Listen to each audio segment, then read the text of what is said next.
State, along with foreign ministers of the UK, Canada and Australia, have expressed serious concern over the arrest of prominent pro-democracy leaders and activists in Hong Kong.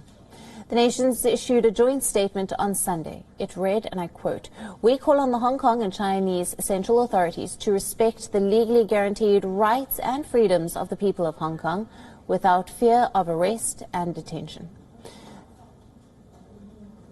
The statement was signed by Maurice Payne of Australia, Francois-Philippe Champagne of Canada, and Dominic Raab of the UK, and Mike Pompeo, the Secretary of State of the United States. On Wednesday, over 50 opposition and pro-democracy activists were arrested in Hong Kong. They were charged with subversion under Beijing's stringent national security law.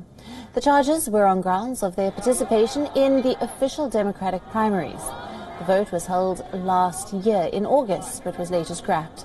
The Wednesday arrests are the biggest crackdown yet since the security law was implemented in June last year.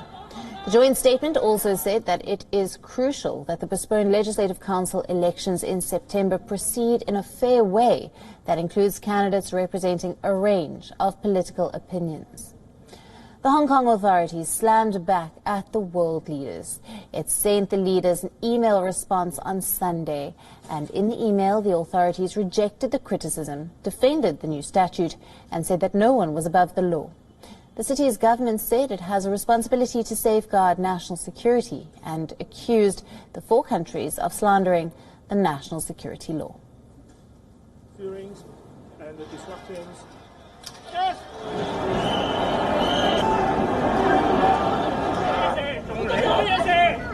The national security law was implemented by Beijing last year. It was aimed at cracking down on Hong Kong's rising pro-democracy movement. But one thing to note here is that the national security law violates the Sino-British Joint Declaration. Let us go back a little in history to understand the treaty. In 1997, Britain handed over the territory of Hong Kong to China, but there was one clause under the agreement that Hong Kong will be governed by the one country, two systems rule. Now, what does that exactly mean? The one country part means that Hong Kong is officially a part of China, while the two systems part gives it a degree of autonomy, including rights like freedom of the press that are absent in mainland China.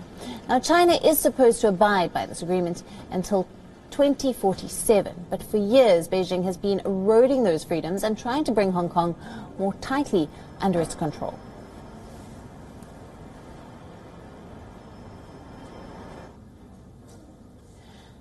And this fact was highlighted in the joint statement as well. The national security law is a clear breach of the Sino-British Joint Declaration and undermines the one country, two systems framework. It has curtailed the rights and freedoms of the people of Hong Kong, and it is clear that the national security law is being used to eliminate dissent and opposing political views.